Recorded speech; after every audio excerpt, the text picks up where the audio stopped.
Now, on 105.9 FM and streaming worldwide on the WMAL app, O'Connor and Company.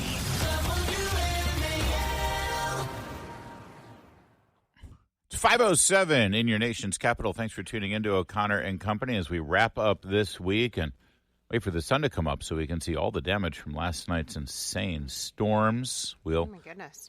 Keep you updated on power outages and hopefully restoration of normalcy as we head into an incredibly hot weekend and hot week. A heat wave ahead of us now after all that rain. So, the water will dry up, I guess, when the sun comes out. Coming up later this morning, Laura Reese, you'd think it'd be easy to port an illegal alien who is a convicted murderer, but you'd be wrong. We have a story about one gentleman who's here under those conditions and under the protection of the Biden administration. Also at 8:05, Chuck Thies will tell us exactly what's next on the RFK Stadium plan as Mayor Bowser tries to get the D.C. Council to approve it. And then at 8:35, what would it look like in Iran if the mullahs actually do get toppled? What does a regime change look like? What would it change into? We've got Andrew Galili, Senior Policy Analyst for the National Union for Democracy in Iran. That's right, that's a thing. And we'll get into all of that this morning. It's Larry O'Connor with Patrice Onwuka. Good Friday to you, Patrice. Happy Friday, Larry. Long time no speak. I appreciate it. Well, no, 21 hours, I guess.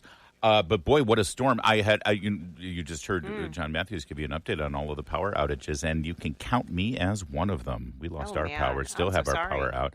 Oh, it is what it is. We had a tree go down around the block from us and take down a power line yesterday when it came out of nowhere. I swear, I was in my kitchen and I was getting some, steaks ready. I was going to go out and grill some steaks for the family and get dinner ready. And I was actually going to take EJ outside, my son outside, to hang with me. And we were going to have a beer on the deck. And it was beautiful. It was sunny out. And I swear, I was just seasoning the steaks, getting them ready. And the next thing I knew, it was like, the opening scene of Wizard of Oz out in front of our house. It was insanity. It's weird when a storm cell can come in like that and just pop out of nowhere and be that intense. And suddenly, most of the people in our neighborhood lost their power. Some of it got restored, but we started driving around to see what was going on, and we saw that giant, 60, 70-year-old tree came down and took a power line down with it. Oh, goodness. Yeah, it was pretty bad in our neighborhood, but we still have power. So, thank goodness for that. But I know that probably, a few miles down the road, you guys in Annapolis, you probably got hit a little bit harder than maybe PG County got hit. I don't know. I guess closer to the water. Yeah, Anne Arundel definitely has a whole ton of people who are still out of power. And then in Virginia, Alexandria, many at Fairfax County, many of you are listening to us this morning on your, I hope you still have a trusty transistor radio, or maybe you've got your phone is fully charged. In your car. You're able to listen to us on the app. But we feel your pain as you struggle through the evening without any power. And hopefully we'll get things restored. Say a prayer for those linemen as they're out there. The good news is the storms are done. No more rain in the forecast for, maybe until next Wednesday, it looks like. The earliest we might have some rain in the forecast. And very hot weather, but we've got sunny skies. So we do have, at least it's not, oftentimes these guys have to go out there and, clear the debris out, clear the trees out, and restore power, which is a dangerous job already. Yes. But they have to do it with the storm still lingering. They have to do it while the rain and the wind and everything is still there. That's not the case here. This thing came and went, and really, by about midnight, it seemed like there were no more storms in the area. And now we just clean it up, figure out what's going to be next with it in terms of getting power restored. We'll stay on top of it, like we said. We're going to check in with Pepco, PG&E, and Dominion all morning long and give you updates. So keep it here if you want to know if. And also, I got to say, even though we complain about the utilities a lot, generally speaking, because it's our right as Americans. They were really good last night. PG&E was, at least for us. Okay. Did I say PG? That's so funny. BG&E. PG&E. Yeah, that would be B for Baltimore, where P would be for the Pacific. I'm 15 years ago. I'm suddenly. They They give updates, really thorough, detailed updates on the status of, you can put your address in. They'll tell you exactly and find out if you have an outage, how quickly it'll be restored. They tell you what they know about the outage, what the details are, if a crew has been dispatched yet. Once the crew is dispatched, they give you an estimate on when you expect to get power restored, and then you can set up for alerts so you can get constant updates on it. I know I may sound stupid that we've lost our power in our neighborhood before. It's not the first time I've experienced this with them, but I have to say it's consistently high-quality communications, which is rare for an entity like a utility who generally has a monopoly on business. They don't. That's the problem with monopolies is that, where are you going to go? Use the other power company? There is no other power company. But they're pretty good, at least for us. Our experience over the weekend or overnight getting updates on our power outage was not bad. Yeah, Pepco is not as proactive. You have to proactively go to their website, put your address in, but they're not sending you messages, at least not for us. We didn't receive any kind of message about what's going on in our neighborhood. But, it is the good thing is that at least they have the maps, and you can go if you have some sort of internet on your devices and be able to do a little bit of background work. At least we have that kind of functionality to help you get through those hours of wondering, when is my power going to come back? How am I going to get things will my food in the fridge expire from this heat? So, keep in mind where thoughts and prayers are with so many people right now who are still probably in the dark. Thankfully, we haven't heard about any horrific injuries or anything as a result of the storms, but I'm be surprised if there wasn't something, because last time I saw this kind of damage, we went driving around just to take a look and also just to go get dinner somewhere else because, not going to be cooking the steaks that I was planning on cooking. And we went cruising around, and we had a tornado actually touch down, I want to say 4 years ago. Oh, wow. And go through a portion of where I live in Anne Arundel County. And this damage was worse than when the tornado went through. I mean, the tornado did destroy a home, so no homes were destroyed in this. But just in terms of tree limbs down and actual full trees toppled and knocked over, I saw more damage this time than I did when that tornado went through. It was that strong of the force of the wind was incredibly strong. I was hearing things. I heard a door slam downstairs, and I'm like, what's going on, Meredith? And she goes, I didn't do anything. It wasn't a door slamming. It was a tree, a block away, and it was a limb hitting the pavement outside. And it's just like incredibly fast the way it came, and incredibly violent wind. And it had that eerie feeling. I don't know if you went outside when all the wind was coming down, but it had a very eerie feeling like something giant was about to happen, which it did. It did. Some creature would come from the center of the earth and just pop up out of nowhere, right, and we would need Superman to save the day. In a monster movie. That's exactly what I was expecting. And I think partly also the reason why we had so many trees come down is because we've had so much rain this week that the ground was kind of soft as well. So that makes sense. Add to that if the tree was already sort of in a state where it was going to potentially topple with all that soft ground and then those violent winds, it's a bad recipe. So anyway, I'm grateful for a tree that we cut down in one of our homes. It was like right behind the house, and it's massive. Yeah. And maybe a year ago or 2 years ago, we said, you know what? We can't take a risk. And last summer, PG had a massive storm similar to yesterday's storm. And it was one of those things where it's like, oh my goodness, this tree would have toppled and crushed this house if we had not done anything with it. Julie lost a tree on Monday, and it came down on her driveway and hit two cars. Boy. My neighborhood lost a tree, and we lost power. So you're next, Patrice. Ugh. Get ready. Something's going to happen. It is 5:15. WMAL, making sense of the news. Live from the Home Paramount Pest Control Studios. Home Paramount, the leader in pest control since 1939. A little bit more from the storms here, by the way. All the airports had to be grounded. Wow, yeah. All flights stopped because of these storms yesterday. All three airports, Dulles, Reagan, and PWI. And I saw people were sharing pictures, as they saw these clouds looming and coming in. Really, it looked like a giant Midwest storm. We get storms here, but it not had like that they get in the look. Midwest. Yeah, like one of those giant anvil cumulonimbus cells coming in. So the three major airports had to be put on a ground stop Thursday night because of the storms. And, the story I was referring to just literally disappeared before my very eyes. So I will just have to leave it at that. Oh, there it is. The ground stops ended, but at one point they were delayed for over 90 minutes at Reagan.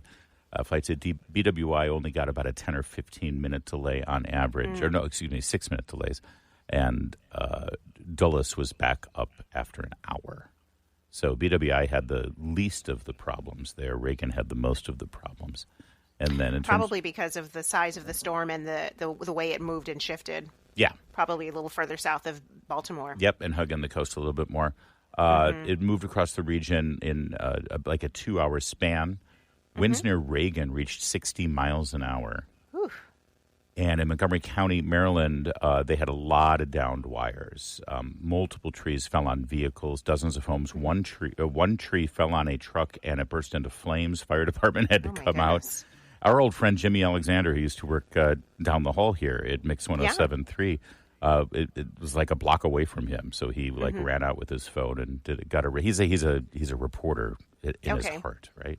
He's going to get the story. He's an independent journalist. But it felt like there were moments where I lived when a tree comes down, it feels like an earthquake.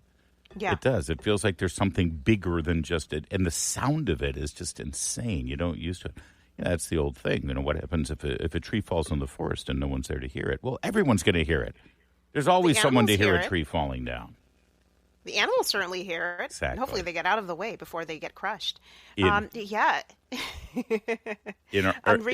I was just going to say quickly, in our neighborhood where the radio station is in Friendship Heights, right down the street in Chevy Chase, Maryland, there was a Metro bus that got struck by a falling tree as well. Ooh, wow. Hopefully no one was on board. No, I have not heard of any injuries at this point that I've seen, at least. Just a horrific storm, and now we have to. It's been a while since we've had a big storm this big, at least, and a lot of trees get overgrown. A lot of the tree limbs, they get heavy, and also in some neighborhoods there's a specific tree disease that's been spreading around. I know it's happened in our neighborhood, and I've heard that it's sort of a big thing along the Chesapeake Bay, where every fifth tree of old growth, well, I shouldn't say old growth, but trees that have been around 50, 60, 70 years, you start looking at them, you see, that tree isn't leafing anymore because it's basically got a disease, and you got to get those trees down because they're basically dying from the inside out. And then when the storm comes, the tree goes down. And there goes your house, your car, your garage. That's the worst part. I'm here in WJLA, their website, looking at some of the coverage here. And Montgomery County residents said a massive tree was toppled in our backyard. Quote, I felt the earth move. Yeah. I would hate to have something happen to anybody. I'm grateful we're safe. In another part of Montgomery County, a tree fell on a home. Unfortunately, another area, power lines fell on a truck and set the truck on fire. It's literally just burned right out. So I hope folks are being safe out there. I mean, with this heat wave coming in, it's kind of not a good timing to have no power, no electricity, but, better to be alive and safe than, a little bit of discomfort. In D.C., a kayaker had to be rescued. Their kayak overturned with the winds and the tides in the Anacostia River. Come on. That's the kayaker was uninjured, but what are you doing kayaking in the Anacostia anyway? Well, that's the beginning, but then there is a storm. I mean, if you see, I would think you see the.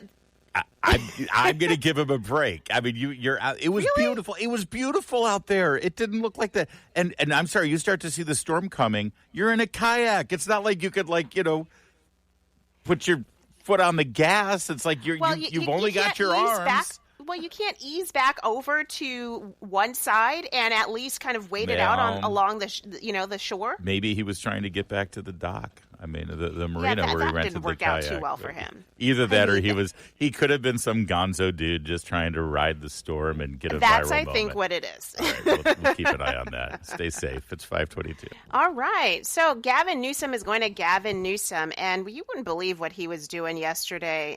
Meanwhile, things in L.A. are hopefully calming down, and President Trump got a big win. We'll talk about all of this and more. Stay with us. It's O'Connor and Company at 5:30.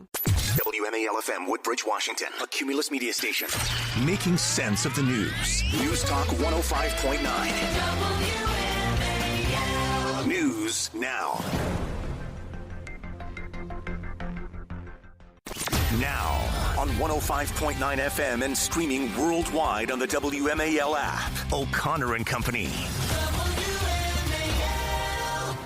It's 5:37 on this Friday. Thanks for tuning in. At 7:05, Laura Reese Heritage Foundation tells a story about a convicted murderer, illegal alien who is protected still by a Biden administration decision. 8:05, Chuck Thies, D.C. political analyst, to talk about what's next with the RFK Jr. Stadium site. Did I say junior?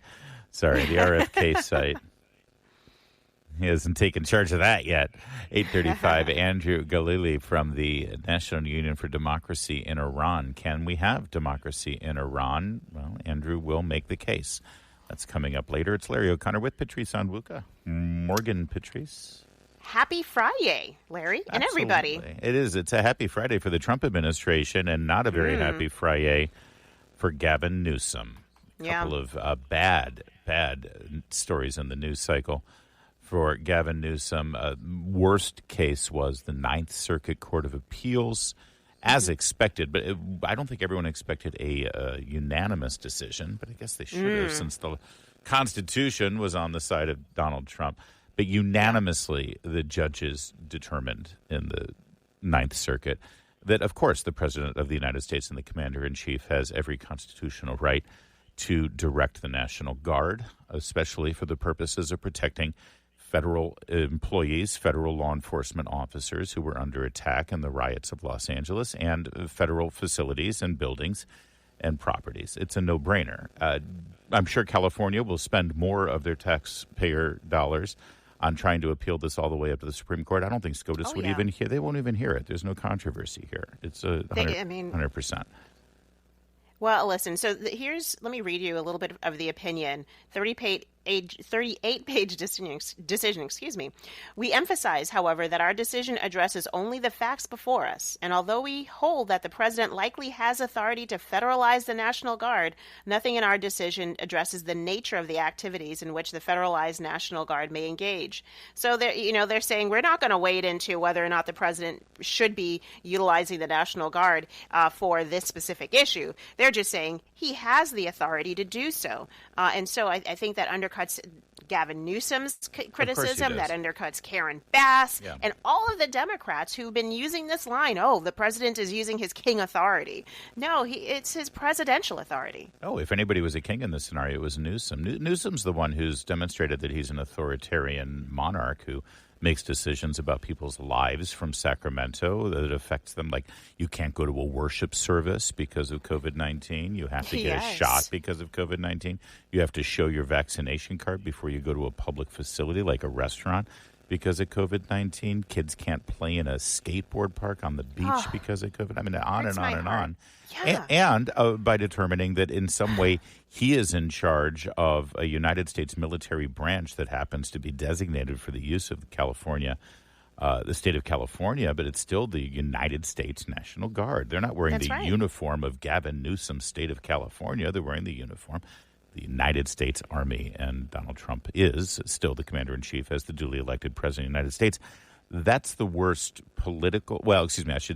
that's the worst legal decision and headline that came down yesterday for Gavin Newsom. But I don't think it hurts politically as much as the other big story.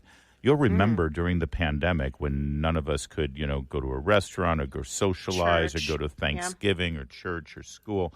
Gavin Newsom was caught at a fundraiser at the French Laundry restaurant, one of the most expensive restaurants on the planet, where, and which again, the restaurant was open, but for outdoor use or, no more than 2 people per table.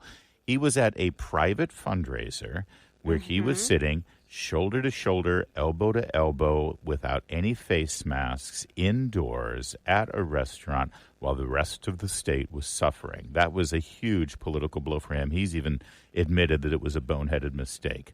Well, boneheaded mistake of French Laundry? Hold Gavin Newsom's beer, because he just did another one. As the city of Los Angeles was burning during the riots that he supported and celebrated against federal ICE law enforcement officials, Gavin Newsom, it's being reported, was at a luxury wine tasting event sipping California's finest Cabernet. And he didn't drop everything and say, oh, my gosh, there's a riot in Los Angeles. Let me go be the commander-in-chief of California and the chief executive and do something about it. No, he said, ooh, this has a nice oaky finish. I'm getting some dried currants and maybe a little bit of chocolate essence in the nose of this cab. It's a fine Cabernet. Well, so I'm laughing not because the situation is funny, but because Gavin Newsom is just such a character. He is like the rich I think villain. It's hilarious, well, then I'll laugh. It's a very funny situation. He's the villain of every cartoon who he's like super rich and wealthy, and behind closed doors, he acts like he is the megalomaniac that he is, and then in the public, oh, I'm one of the people. And people know that he's so disingenuous. Like I said in the tease, Gavin Newsom is going to Gavin Newsom. And he loves the fact that he has access to the hoity-toity class. And hey, I'm not mad at that. If you do, that's fine. Have fun with it. But do your job first, which is to be the governor of the largest state in the country. Not at this point. And especially when it's rioting. Oh, well, I guess you're right. Is it New York or Texas? His job is to be a podcast host. His job is to, what was the other? Oh, he just started a Substack. He's got a media profile to elevate. And I guess he's starting to raise money for his presidential campaign. Chris Rufo at City Journal has this story exclusively. Wine tasting held on the afternoon of June 7th at the Odette Estate Winery, which Newsom co-founded in 2011. Dubbed Vineyard Vibes, the event was a fundraiser for the Plumpjack Foundation, founded by Newsom's sister, and featured contemporary yet sophisticated wines, live jazz music, and locally made pizza and smash burgers. It's the perfect kickoff to summer fun, read the promotional language.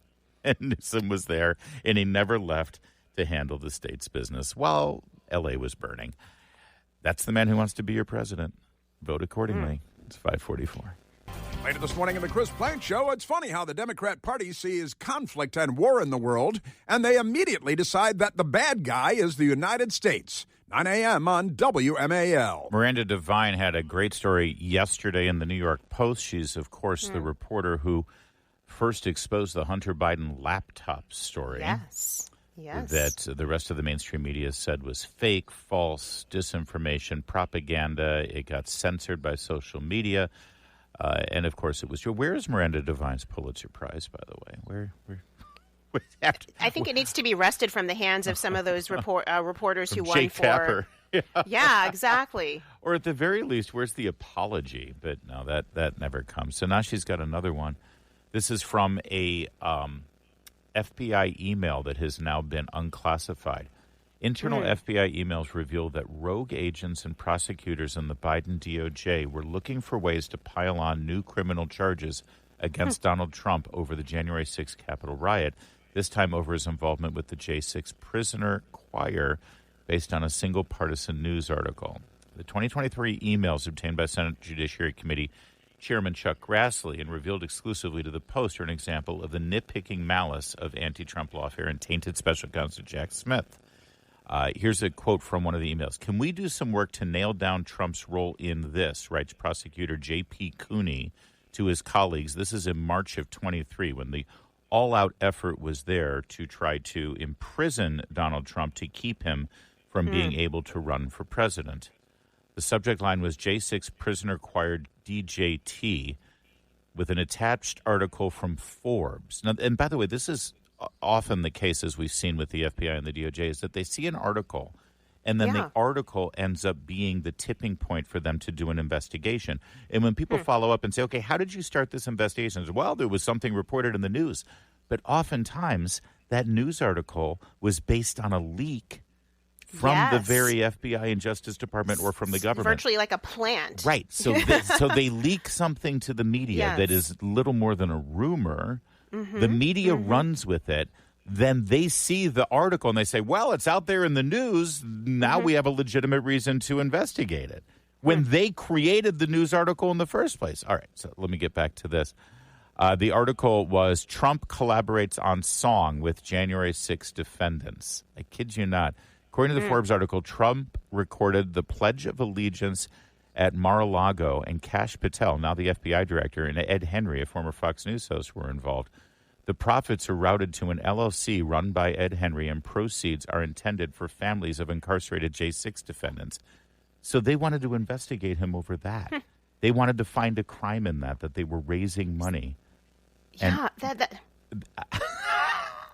It leaves you speechless, Larry, because this is evidence of just how deep the corruption in the FBI went under the Biden administration to try to bury Trump, citizen Trump at the time, and ensure that he could not run again. They were trying to lock him up however they could do it. Chairman Grassley in the Senate, who is going to be a pivot point, I think, a really important man to sort of reveal this stuff through the legislative bodies that are declassified through the FBI, and then he can begin investigating, and then the FBI it'll get handed right back to the FBI after these investigations. But he told the Post, instead of focusing on DOJ and FBI's core law enforcement responsibilities, partisan prosecutors and agents were surfing the web to find any shred of information they could use to spin another baseless case against Trump. The actions are a disservice to Americans. So in other words, let's just be clear. The marching orders were there in Merrick Garland's Justice Department and Christopher Wray's FBI working for Joe Biden. There were people assigned to just find anything they can to try to prosecute the former president to keep him from being able to run again. It was absolute abuse of power.